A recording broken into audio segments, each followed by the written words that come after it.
worth having. It's like saying, well, instead of giving you a full banana to eat, I will give you the two precise ends of the banana. And that would not be, in any sense, a satisfactory meal. But that is what happens as we tend to fight our environment and to want to get rid of the wonderful limitation of space and distance. And you know, if we carry this kind of thing to its ultimate extreme, we get into a most extraordinary tangle, which I think I could very well illustrate in this way. Let's go and have a look over here at a sentence which has been written on the board. That is a sentence which is behaving like we are behaving in our mistrust of nature. That is a sentence which fundamentally does not trust itself. And it says of itself, this statement is false. Now, what do you see funny about that? This sentence behaves in an extremely peculiar way. Because if it is true, then it is not true. And if it's not true, then that's what it says. That it isn't true, so it's true. So that if this statement is true, it is false. And if it is false, it is true. And so on and so on. In other words, the meaning of the sentence is oscillating. It's shaking from true to false, like an electric bell vibrating. And in other words, you might say that this particular sentence is suffering from anxiety.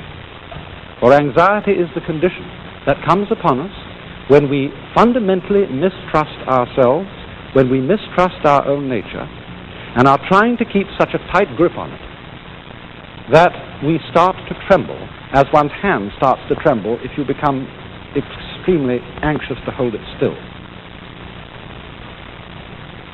Now, Chinese thinking, of which there are really two main currents, the Taoist current and the Confucian. Taoist, that's spelled Taoist, and Confucian. And both of these main currents of Chinese thought agree on one fundamental principle, and that is that the natural world in which we live and human nature itself must basically be trusted. They would say of a person who can't trust his own nature, well, if you can't trust your own nature, how can you trust your very mistrusting of it?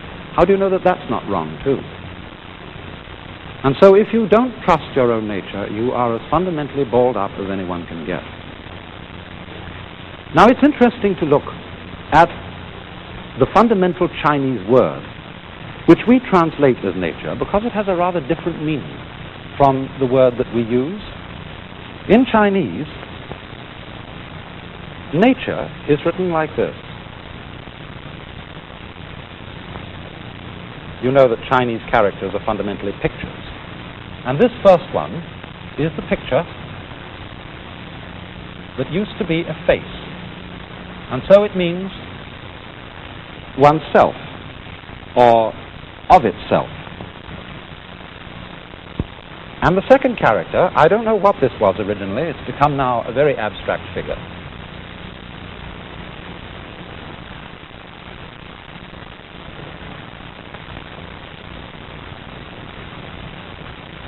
That means so.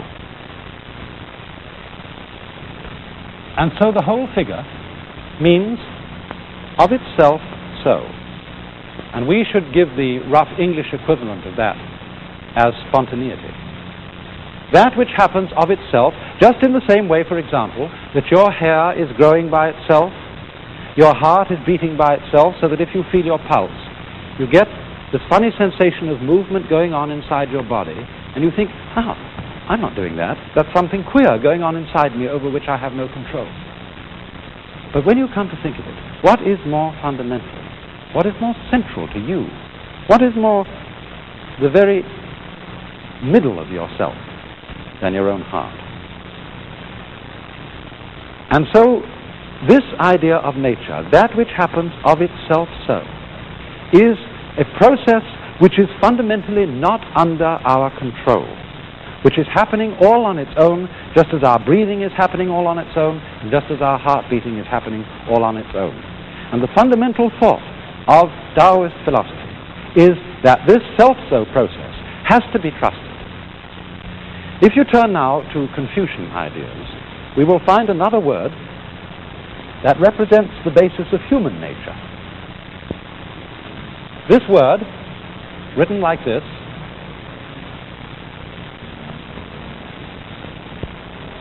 has a funny pronunciation. Although when we Romanize this word in English, we spell it J-E-N, it's pronounced Ren. Sort of like rolling an R, or rather saying R but not rolling it. And this word is the cardinal virtue in the whole system of Confucian morality. It's usually translated human-heartedness or humanness. But when Confucius was asked to give a precise definition of it, he refused. He said, you have to feel the meaning of this virtue. You must never put it into words. And the wisdom of his attitude about not defining yang is simply this, that a human being is always greater than anything he can say about himself and anything he can think about himself.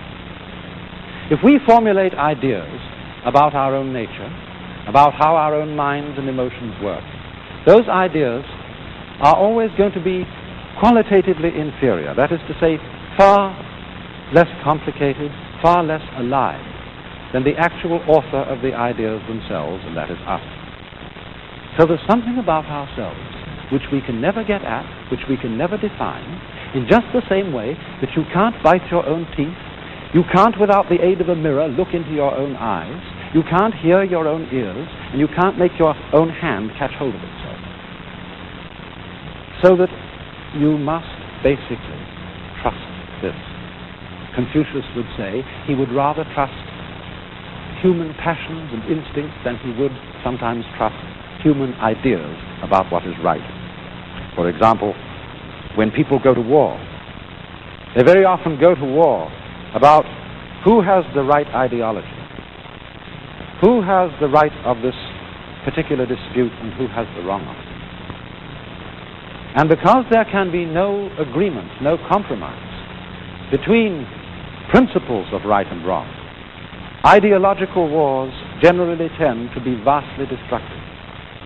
On the other hand, when we go to war for simple, ordinary greed, because I am greedy of another people, of another nation, I want to carry off their goods, I want to carry off their women, I will at least be sure in going to war with them that I don't destroy the thing I want to possess. And so,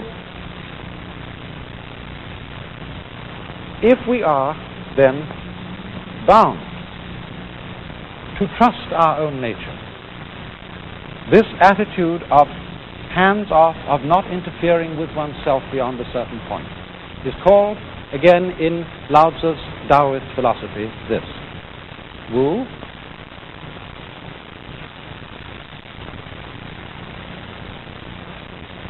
Wei.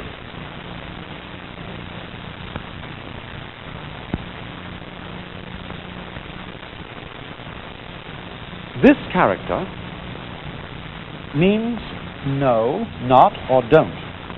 And it's said to have been originally based on a picture of bunches of grass tied together like this, indicating that a certain area is taboo. You mustn't step on this area. The ground is sacred. So don't, keep off, is its meaning.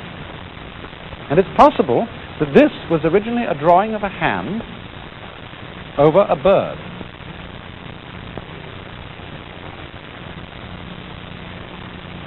Like this.